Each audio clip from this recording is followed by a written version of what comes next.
එයා ඉවරෙච්ච තැනින්ම CD ඉන්නවද නැද්ද? එයා ඉවරෙච්ච තැනින්ම D ඉන්නවද නැද්ද? තේරුණාද?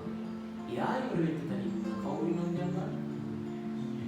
හැබැයි දෙකයි EF ඉන්නේ. තේරුණාද? මේ ඔක්කොම AB දන BC දන CD දන DE දන EF තිබ්බනම් පටන් ගන්න මෙතන ඉවර වෙන්න මෙතන ඉන්නේ. හරිද? එතකොට හැබැයි මෙතන තියෙන කාවද? දෙකයි EF. හරිද? ඒ හින්දා අපි ෂේප් එක මම මෙහෙම දැක් කරනවා. මෙතන දෙකයි EF. මම දාගන්න EF දෛශික ධන EF දෛශික කියලා දාගත්තා නම් නෑ. තේරුණාද?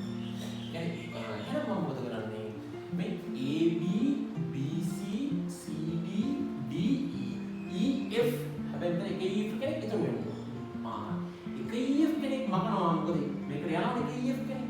එහෙනම් මෙන්න මේ සියලු දෙනාගේම මෙන්න මේ ඔක්කොගෙම මෙන්න මෙතෙන්ට තිබිච්ච සියලු දෙනාගේම සම්ප්‍රයුක්තය කොයි අරගත්තද? මෙතනින් පටන් ගත්තේ මෙතනින් වුණා. කියන්නේ AF. හැබැයි මෙතන තව EF එක්කෙනෙක් ඉන්නවද නැද්ද?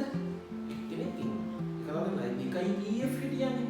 ඒකෙන් එක EF කෙනෙක් මෙතන දුන්නාම පස්සේ දැන් දෙකයි නෙමෙයි නිකන් ඉන්නේ EF එක්කෙනෙක් විතරයි. තේරුණාද මේ? ඔව්. එතකොට දැන් මේ ටික ඔක්කොම ආපුවාම ඒක සම්ප්‍රයුක්තය වුණේ AF දෛශික. තේරුණාද? එතකොට මේක AF කෙනෙක් හිටියද නැද්ද? හිටියා. එහෙනම් මෙතන මොනේ Fද? දෙකයි AF. මෙතන දෙකයි EF කෙනෙක් ඉන්නේ. EF කෙනෙක් ගියාම තව EF කෙනෙක් ඉන්නවා. අයියම වෙනවා. තේරුණාද? හරි එහෙනම් මෙතන දාගත්තා දෙකක්. මෙතන දාගත්තා මෙයාගේ දෙක මකලා දැම්මා. ඊළඟ මේ ඔක්කොම ටික අයින් කරලා දැම්මා. හඳයි ඉතුරු පටියෙන් බලන්න. ඊට පස්සේ මෙතන ඉන්නවා දෙකයි AF. හරිද? හැබැයි මෙතන ඉන්නවා කවුද? 3යි FC කියලා කෙනෙක් ඉන්නවනේ. හරිද? මට මෙහෙමත් කරගන්න. මෙතන බලන්න ඊළඟට මේ AC ධන CE ධන EF එනවද නැද්ද? එනවා. එහෙනම් මේ තුන් දෙනා වෙනුවට මට AF කියලා දාන්න පුළුවන්ද බෑද?